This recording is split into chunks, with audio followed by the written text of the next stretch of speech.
प्रधानमंत्री जनमन योजना का हुआ विधिवत शुभारंभ। प्रधानमंत्री ने वर्चुअल रूप से पूरे देश में शुरू किया अभियान। विदिशा के रविन्द्रनाथ टैगोर ऑडिटोरियम में आयोजित हुआ कार्यक्रम। मुख्य अतिथि के रूप में केंद्रीय मंत्री डॉक्टर वीरेंद्र खटीक, विदिशा सांसद रमाकांत भार्गव, विदिशा विधायक मुकेश टंडन रहे मौजूद।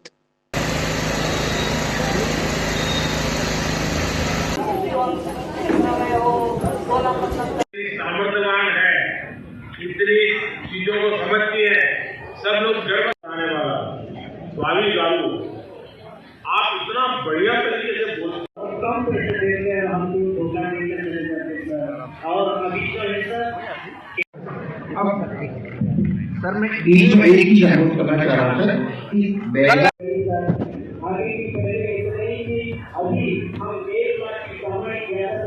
पीएम जन्म यानी पीएम जनजाति आदिवासी न्याय महाभियान हमने इस कैंप में सर लगभग 2032 लोगों के जनता खाते खोले हैं और प्रमाण 357 हमने प्रमाण पत्र बनाए सर। ये सर हमारी जो लगातार प्रक्रिया है ये चलती रहेगी। उस भाव को आगे बढ़ाते हुए कि सब समाज को लिए साथ में आगे है बढ़ते जाना,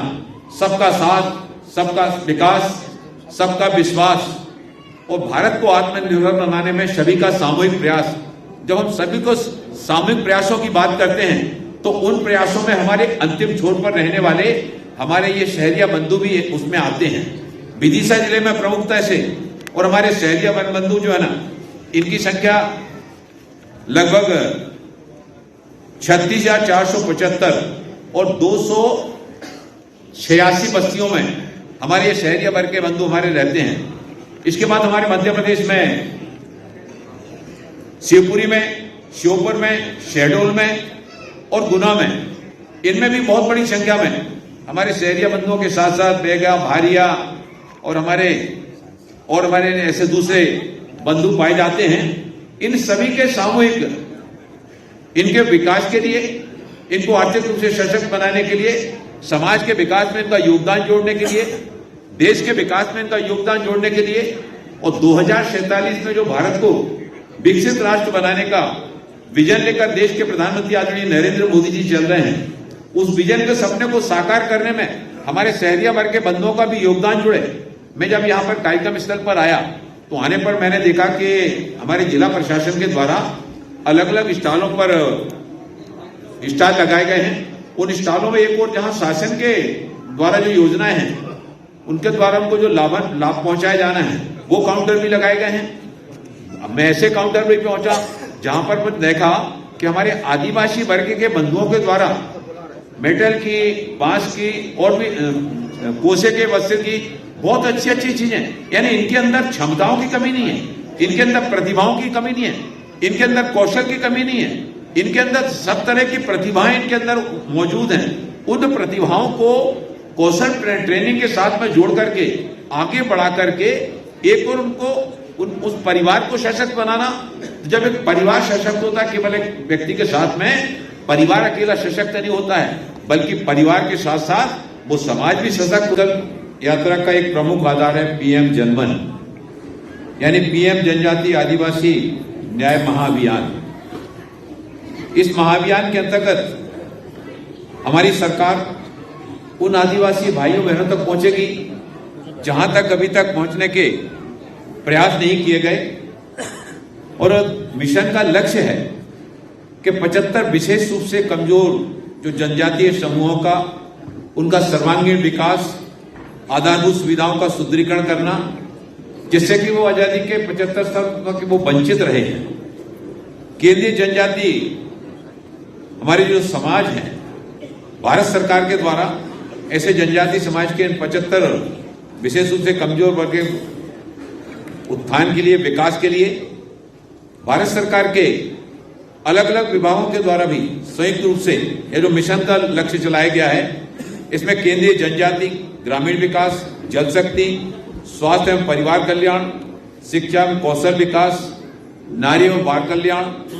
विद्युत विभाग, नवीन एवं नवीकरणीय ऊर्जा, संचार मंत्रालय और ये सभी मिलकर लक्ष्य सिद्धि के प्रति पूरी तरह से कटिबद्ध है कि सब समाज को लिए साथ में आगे बढ़ते जाना। उस विजन को साकार करने में यह जो कदम उठाया गया है माननीय प्रधानमंत्री जी के द्वारा पीएम जन मन अभियान की जो शुरुआत की गई है, और इस शुरुआत में हमारे समाज के इन वर्ग के बंधुओं को सब साथ में लेकर यह जो कल्पना को लेकर अभियान चलाया गया है, उस अभियान को चलाने में मैं अपने सभी शासकीय अधिकारियों से और उनके अधीनस्थ सभी सहयोगियों से यह अनुरोध करना चाहता हूं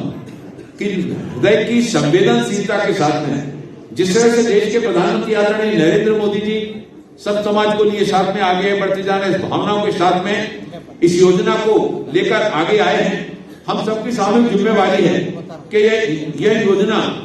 केवल कागजों के लिए नहीं बल्कि इसको जमीनी स्तर पर धरातल पर उतारते हुए हमें ऐसे लोगों के बीच में पहुंचना है, उनके बीच में जाकर के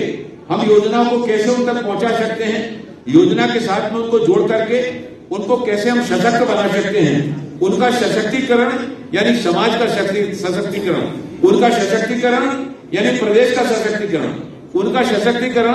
यानी देश का सशक्तिकरण। हमारे समाज का, हमारे देश का कोई भी समाज ऐसा नहीं छूटना चाहिए, हमारे देश का कोई भी प्रदेश ऐसा नहीं छूटना चाहिए जहां पर जिनके लिए और ये योजना बनाई गई है। मैंने देखा कि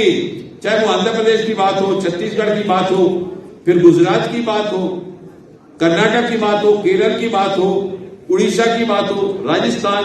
तमिलनाडु, तेलंगाना, त्रिपुरा, उत्तर प्रदेश, उत्तराखंड, इन सारे स्थानों पर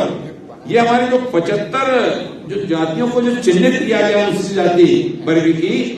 जिनमें इस मिशन को लेकर लक्ष्य को प्राप्त करने के लिए जो विशेष अभियान माननीय प्रधानमंत्री जी के द्वारा प्रारंभ किया गया है, इस अभियान की सार्थकता तभी सही मायने में पूर्ण होगी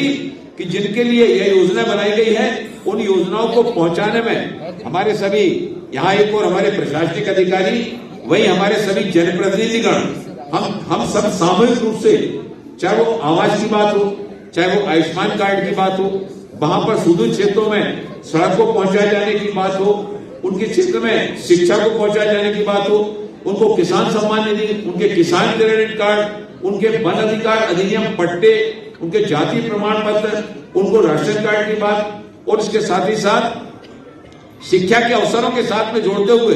जब समाज में एक परिवार में कोई बच्चा शिक्षित होकर आगे बढ़ता है